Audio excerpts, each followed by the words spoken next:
are getting snappy, does that suggest they see that, you know, with all of the stuff that Mark Meadows handed over, all of those texts that Liz Cheney read out, something is changing? We're going to look back on those Mark Meadows documents, the 6,000 documents released, and they are going to be seen historically as extraordinarily significant because it is the beginning of cracks that in sort of this united front. And it's going to require other people, since the information's out, it's going to require other people to talk about it. By the way, Jackie, I was just looking at my secret congressional decoder ring that they give to every member of Congress. And have a nice day in that situation means go to the top of the Capitol and jump off it if you'd like. No, they were not. They're not trying to spread you Christmas cheer. I do want to pick up, though. Yeah, I do want to pick up, though, on what David said, because, David, there is, I think, a growing sense of unease. And it may not be among many people in the House where you have an extraordinarily gerrymandered chamber, but in the Senate, there is no doubt. Republicans in the Senate at the beginning said, oh, we want nothing to do with this committee. It's going to be so political. Things are getting so bad that Mitch McConnell is going out now about every day.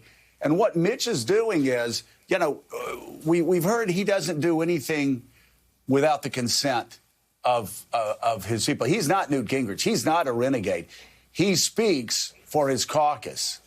And it was Mitch McConnell, David, as you remember, who's opposed to the independent January 6th Commission. The investigation of the House Select Committee was attacked as well. But with these new revelations coming out, I can't help but think he is speaking for just about every senator, save maybe Ron Johnson, and saying, hey, listen, we just want to see what happens. This is very interesting. And this committee looks like they're getting to the bottom of it, and we want to know what they have to say. Here's what Mitch McConnell said yesterday. I think the fact-finding is interesting. We're all going to be watching it. It was a horrendous event. And I think that what they're seeking to find out is something the public needs to know.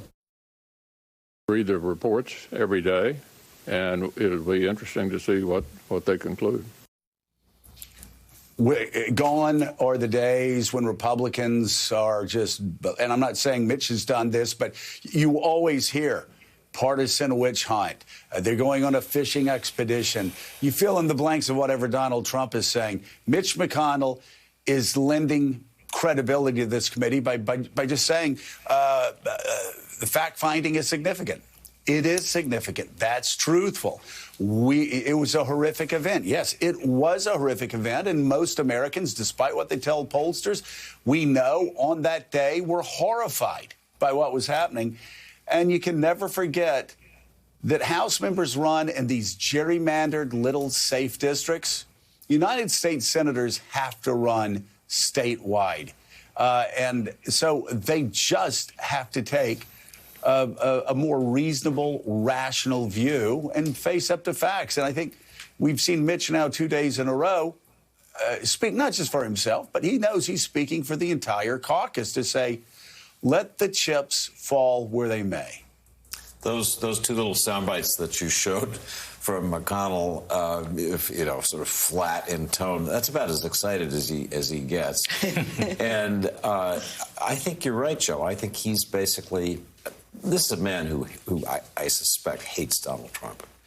And he did hate what happened on January 6th. But, you know, he's a loyal follower of what he sees as the party line. But he means it when he says, I'm waiting to see what happened. I'm waiting to see who was involved.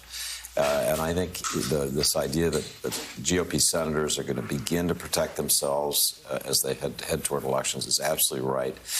All the Democrats are going to have to do is show footage of what happened on January 6th and then say, does my opponent support that? You know, show the guy with the antlers and, you know, his shirt off. And does my opponent support that? It's pretty powerful stuff. And I think Republicans understand that this is whatever games they may be playing now. As the information comes out in this investigation, it's trouble for people who are involved in any way. You see that with the Fox News contributors. They suddenly have to answer for what they said that day. Yeah, and it's so interesting, you know, again, the difference between the Senate on this and the House on this, when you've got somebody like Mitch McConnell saying, I love that code of word, it's interesting, it's absolutely fascinating, and I really want to get to the bottom of it.